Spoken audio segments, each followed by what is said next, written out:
Tantor Audio presents Only the Strong by Jabari Asim, narrated by J.D. Jackson. Love is divine only and difficult always. Toni Morrison, Paradise. Let me in, let me in, let me in. Let me ease on in. Otis Redding, Open the Door. Leg breaker. Guts Tolliver hadn't killed a man in 2 years. The night Dr. King went down in Memphis, Guts had steered his sedan through streets of flame and undergone a change of heart. Not a complete conversion, to be sure. He still believed in an eye for an eye and, on occasion, had done his part to make the bargain equal. But he had taken to considering whether killing was always the first, best option. Not that he had ever killed as many people as some folks in Gateway City had suggested. After more than a few highly public, much-talked-about brawls, his legend had spread. His many years as chief enforcer for Ananias Goode taught Guts that the idea of his fists was as compelling as his fists themselves. For those on the wrong side of his wrath, his thick knuckles were the least of their concerns. According to local legend, Guts had put men to death with everything from a hairpin to a sledgehammer. He was tall, massive, and quick. Big men couldn't outbrawl him, and little men couldn't outrun him. But he regarded every opponent with equal respect. And it was that attentiveness, a curious mixture of humility and confidence, that kept him alive. By the time of King's death, Guts had become more of a persuader than a killer. After the dreamer was laid to rest, Guts went to his longtime employer and confessed to this shift in his thinking. Ananias Goode had come not only to trust Guts, but also to regard him with genuine affection. And because his business experience had taught him that a trustworthy man was as valuable as at least 5 others, Goode maneuvered to keep Guts close. The big man's severance package was a taxi stand complete with 31 cabs, for which Goode served as majority investor and silent partner. In exchange, Guts agreed to handle difficult assignments when they arose. Guts loved managing the taxi fleet, the give and take with the drivers, and even sometimes taking to the road himself to roll down Delmar or Natural Bridge, with the wind at his back and nothing on his mind except his pet obsessions, Pearl Jordan and banana pudding. Before Pearl had become a regular visitor to his bed, Guts had settled for dreaming of her. Lately, that had become unnecessary, when all he had to do was wrap his powerful arm around her petite sleeping frame. He was snuggled against her, a bear cuddling a bunny, when his phone rang. He grunted and tried to ignore it. Lorenzo. Guts pulled his pillow over his head. Lorenzo, you gonna answer that? Answer what? You know you hear that. Now grab it. Defeated, Guts removed the pillow and picked up the receiver. Guts Tolliver. Problem solver. It was Sharps, the man who'd replaced him as Goode's driver and right-hand man. Guts had instinctively disliked him the moment they'd been introduced. Now Sharps was snickering over the phone. Problem solver. That's your new handle. I guess leg breaker is hard to shake. Sharps, you better have a damn good reason for bothering me at home. How do you even have my number? Boss man wants you. Meet us at the Frontier at 8. Did he say what it was about? Guts heard a click in silence. That mother... Pearl swatted his ample rear.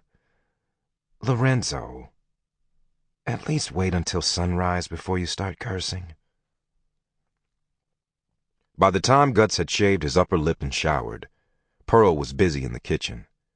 She was wearing a cream-colored apron with bright yellow daisies on it, and nothing else. Admiring her tight curves, Guts let out a long, low whistle. Don't get used to it, Pearl said without turning around.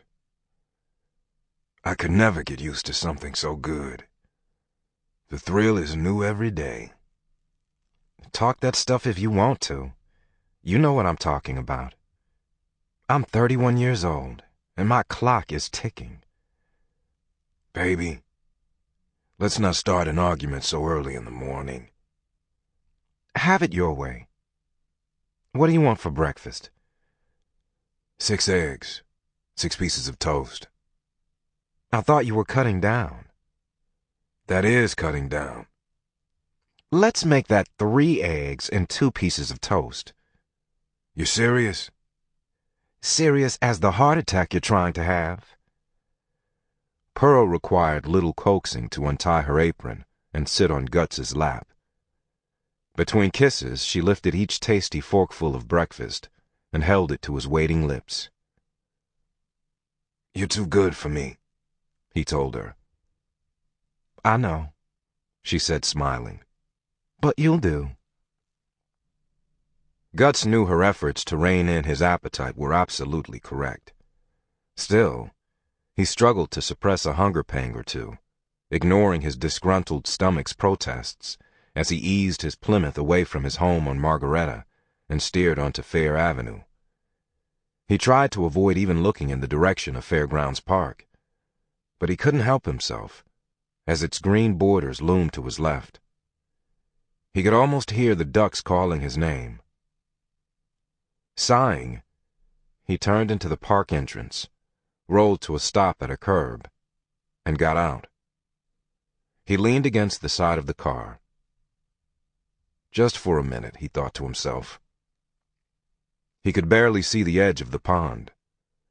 The ducks were out of sight, tucked away in the tall fronds skirting the stone bridge.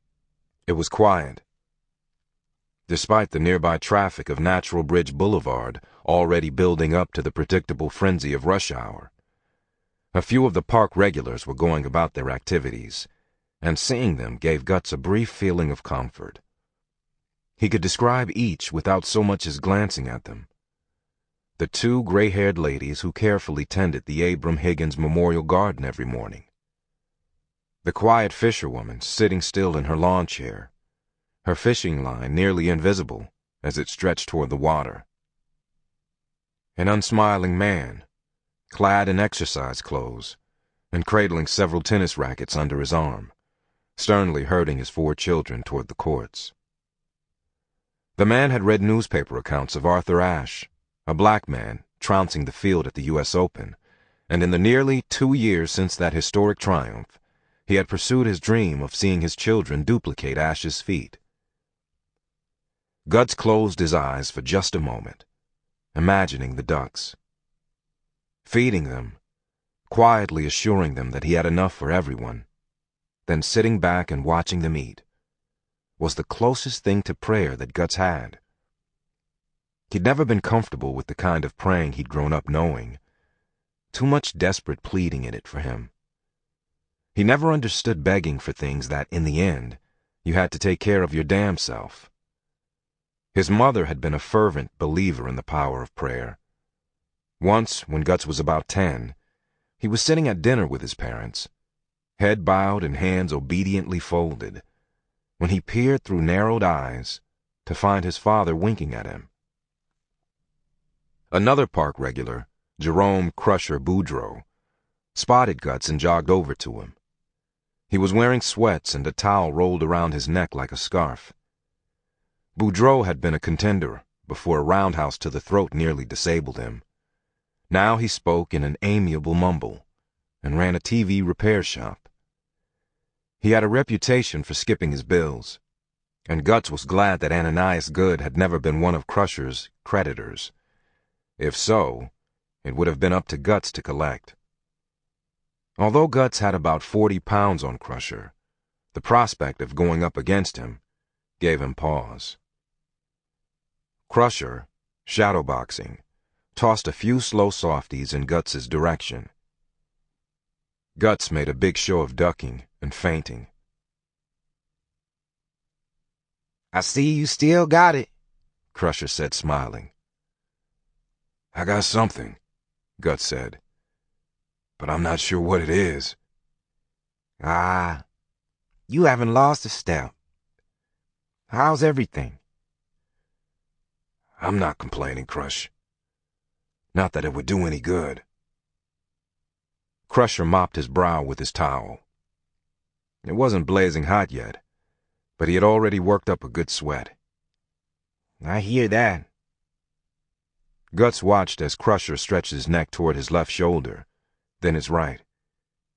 Guts, I know you're strong, but not even you can toss breadcrumbs into the pond from this far away. Guts laughed. Not feeding the ducks this morning. If I get too close to the water, sit on a bench, watch the ducks, I won't feel like doing anything else. And I got places to be. So I'm just allowing myself a brief visit. Crusher nodded. We all got to do shit that we don't want to do. Got to squeeze the quiet moments in where we can. Damn, Crush. Nobody told me you were a philosopher. I think I read that on a cereal box. Crusher continued to stretch. I saw your boy the other day. My boy? Yeah, Nifty. Many unfortunate souls who'd crossed Guts had paid for it in blood and pain. But Nifty Carmichael was an exception. Guts had sentenced him to a lifetime of servitude in exchange for the privilege of walking the earth intact. Nifty was a fool and a crook, but he kept an ear to the ground. As long as his information was good, Guts let him keep breathing. Guts wasn't particularly concerned with Nifty. He knew where to find him when he wanted him. He feigned interest out of sheer courtesy. Yeah?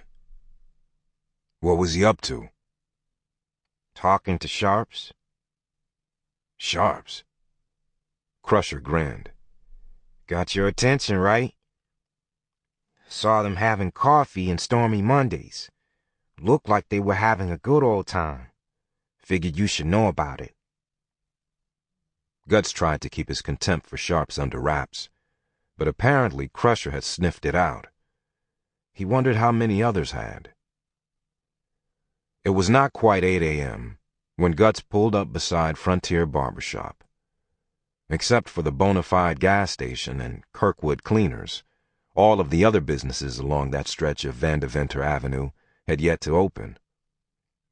In minutes, there would be a crap game going behind Wilma's Tavern, and music blasting out of Pierre Records, something like Baby I'm For Real by the Originals or ABC by those kids from Gary. But right now, it was as peaceful and empty as it ever got. The woman left the Cleaners and strode purposefully to her car, her cleaning over her shoulder. Guts tipped his hat to her, then waved at the sign painter, Reuben Jones, who was at the gas station getting $2 worth of regular for his Rambler wagon, his ladder strapped to its roof. Guts noticed that Sharps had left Goode's New Yorker unlocked. Sloppy. Barbershops traditionally closed on Mondays. But Rudolph Fisher, the tall, pious proprietor, had opened just for Ananias Goode. According to word on the street, Goode had provided the initial down payment for Fisher 2 decades before, but Guts had never been able to confirm it. At any rate, Fisher had been Goode's personal barber since way back when. Guts waited while Sharps took his time letting him in. Finally, Sharps said. He had features to match his name, and his choice of clothing accented his slender angularity. His hat, hiding a full head of processed hair combed straight back, was, like his tie, suit, and alligator shoes, a dazzling shade of lemon yellow. His sunglasses, worn indoors and out, were dark green. Cologne wafted off of him with every movement. Guts marveled that Goode could ride in the New Yorker with Sharps without passing out. "It's 8 straight up," Guts said. "Now, you can step aside, or I can walk over you. Make your choice because Mr. G is waiting." Sharps paused as long as he dared. He grinned, revealing teeth as pointed as the rest of him. He stepped aside with a dramatic bow. Guts ignored him. "My dear Mr. Tolliver," Goode said, "so glad you could join us." He was dressed in banker's pinstripes as usual, and the gleam on his custom boots was bright. Goode, though bigger than most men, was not nearly as large as Guts, but his personality and confidence were expansive enough to fill any space. He removed his cigar from his mouth and held it out expectantly. Fisher rushed to remove it to a nearby ashtray. Guts said good morning to Goode and asked Fisher how he was feeling this fine day. "Praise the Lord," Fisher replied. Before draping a smock over Goode and fastening it behind his neck with an efficient flourish, each day brought another customer announcing his abandonment of the close-cropped Quo Vadis haircut in favor of the long, bushy natural. But Fisher was adapting and staying afloat. Goode, like Guts, kept his head shaved. "This is a change," Guts said. "How so?" "Fish used to come to your house." "Sharps talked me into it," Goode said. "Suggested a change of pace." "The boss needs more sun," Sharp said. He pulled up a chair and straddled it backward. "It's healthy. Plus, he can keep an eye on things." Guts stared at Sharps. When he was Goode's driver, he never would have sat with his back to the door. He wouldn't have sat at all. "He's got people to keep an eye on things for him. And you're supposed to be one of them," Guts said. "Folks are crazy. No need to make them think they have an opportunity." Sharp smirked. "Who'd be stupid enough to go after Ananias? You talk like he's Al Capone. He's a businessman. You're thinking about guns and gangsters when we're talking about stocks and bonds." Guts turned and looked at Goode. Never, not once during their long association, had he ever called the boss man Ananias. But Goode seemed to take no notice of Sharp's brazen informality. Guts began slowly. "That may be so. Still, I'd think about changing things up. Maybe next time, say, come on a Wednesday, before the start of business hours." Sharps chuckled. "That's a lot of thinking for a cab driver. What are you, one of them intellectuals?" The words sounded bad falling out of Sharp's mouth. "An egghead and dungarees. Hard to imagine." Guts suddenly felt underdressed. Dungarees and work boots had been his standard uniform for as long as he had worked for Goode. The pair's contrasting styles drew a lot of whispered comments, but no one had ever dared to say anything within his earshot, and Goode had never complained. For a split second, Guts pictured himself draped in yards of lemon-yellow fabric. "A lot of things must be hard for you to imagine." An egghead and work boots. What size you wear? Shit. Them some big-ass clodhoppers, son. Handy on a farm, maybe. But damn, you in the city. "I got one of them stuck in a man's ass once." Sharps looked like he wanted to spit, but there was no place to do it. Do tell. "Yeah. He reminded me of you. A skinny bitch in a shiny suit." I got your bitch, fat man. "Too bad. I don't swing that way." Goode cleared his throat. By then, Fisher had coated his generous jowls with a thick lather of shaving cream. Flashing his pearl-handled straight razor, he expertly drew the blade lightly along Goode's jawline. "Gentlemen, your repartee is beneath the dignity of our enterprise." Sharps frowned. "What?" "Shut the hell up," Goode said. "You too, Guts. Enough." Both men immediately stopped talking. "Sharps." "Yeah, boss." "Go across the street and see if Stone Drugs is open. Grab me a racing form and a Gateway Citizen. Guts and me got business. But go on now. Run along." Guts was sure that Sharps's eyes were welling behind his shades. Sharps stood, adjusted his tie, and left. Guts crossed the room and locked the door.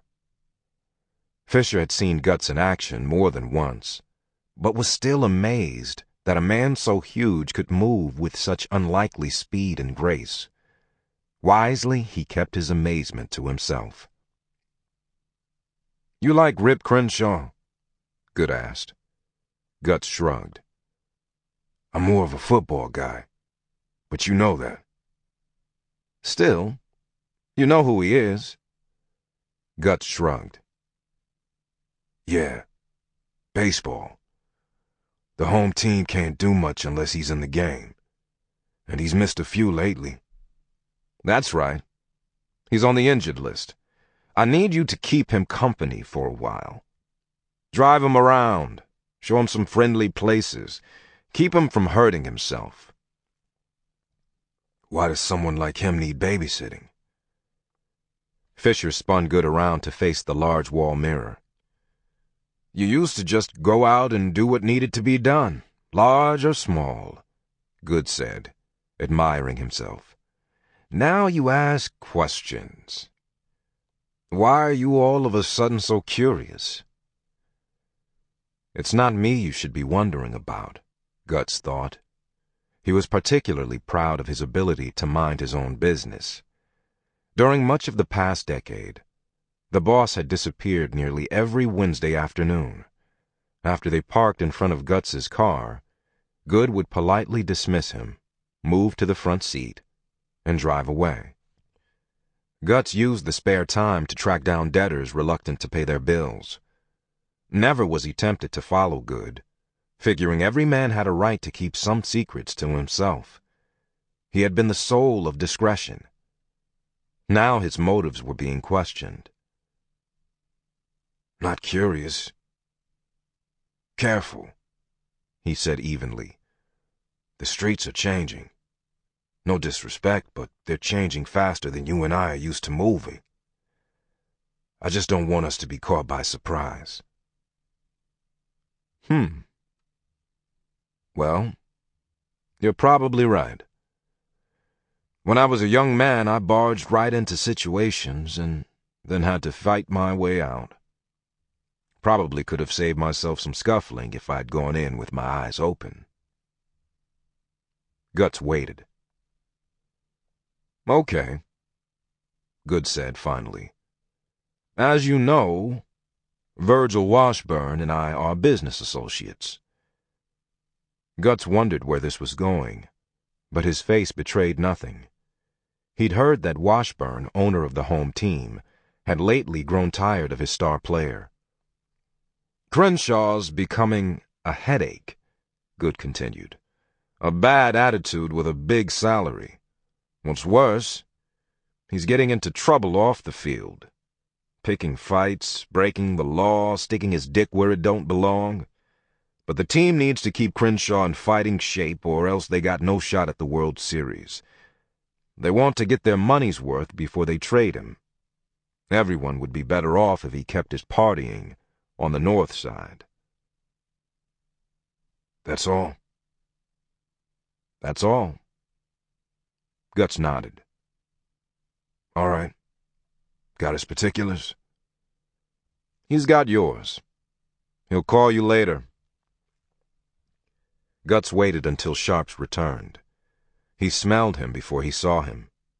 A cloud of perfume whisked under the front door, followed by Sharps's appearance.